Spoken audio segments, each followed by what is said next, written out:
welcome back to the Revive Then Thrive podcast. I'm your host, Hallelujah Adams, LMFT, and certified emotionally focused therapist for individuals, couples, and families. Today, we're finishing up our 4-part series on the most common negative interactional patterns in relationships. And we'll be talking about something so many couples experience, but don't always have the words for: being caught in more than one negative cycle. You might notice your relationship feels stuck at times. Sometimes one of you pulls away while the other reaches. Sometimes you get into loops of defending and attacking. And sometimes it feels like you both just shut down.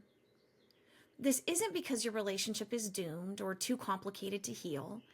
It just means you're human, and you're likely caught in a dance that shifts forms, but is rooted in the same unmet need for emotional safety and connection. Today we'll be reviewing the 3 most common patterns or dances we've been discussing in the series: the dance of pursue-withdraw, the dance of criticize-defend, and the dance of freeze-freeze, and how they can all live within the same relationship. From an emotionally focused therapy lens, negative cycles or patterns are like emotional tornadoes that sweep us up when we feel disconnected or unsafe in our bond. We each take on protective roles that help us survive that distress, even if those roles pull us farther apart. These emotional survival strategies are moves in the dance. It can be like protections that become our prisons. This can feel chaotic and confusing for ourselves and our loved ones. The hope is relational healing can set us free. EFT doesn't label one person as the problem. Instead, we focus on the cycle or dance itself, the pattern we both get caught in.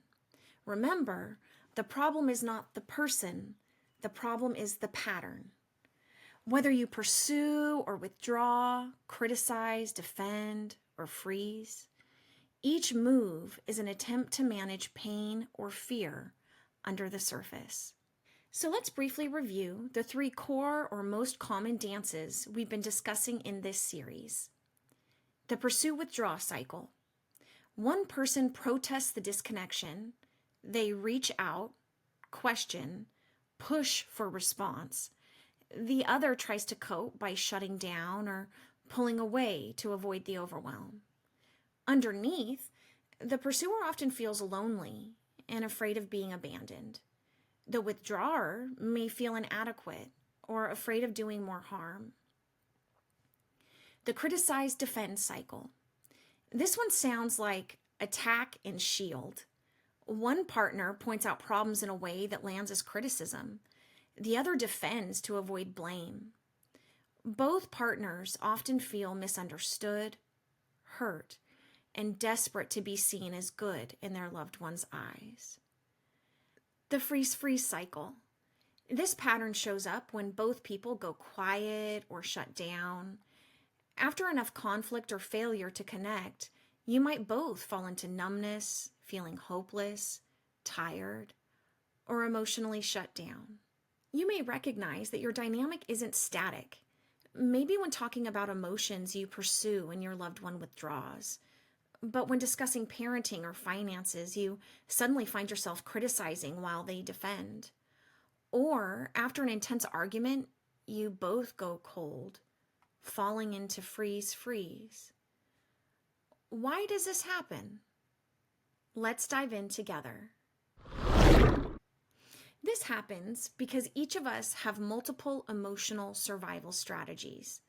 Our role in the cycle can change depending on the topic, how overwhelmed we feel, or how accessible our loved one is in the moment. Trauma can also amplify these responses, making us quicker to shut down, defend, or attack. Knowing this helps remove shame. It lets us say, this is our cycle taking shape. We're not broken. Learning this step together is a powerful move. This helps unite us against the pattern, and we can begin to dance differently together. Reducing our shame and our blame helps us move out of the protective moves that have become prisons, the ones that keep us stuck relationally. We move from reactivity to responsiveness and from blame to bonding. Understanding the different dances you fall into allows you to see the deeper story. All of these protective moves are rooted in a longing to connect, to be safe, to feel valued. When loved ones can see the cycle or dance as the problem, not each other, there's a shift. That shift creates space for softness, for repair, for safety. It's a beautiful thing. And that's the heart of EFT, helping us move from protection to connection. We become more accessible, responsive, and emotionally engaged with one another. This defines the quality of our relational bonds as human beings. Will you be there for me? Will you respond to me? Will you emotionally engage with me? If you're interested in learning more about how these multiple cycles dance in your relationships, I invite you to take some time with our free companion worksheet on the Revive Then Thrive website podcast page.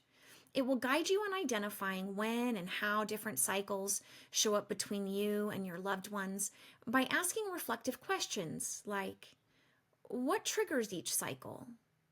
What do I feel underneath when I go into protection mode?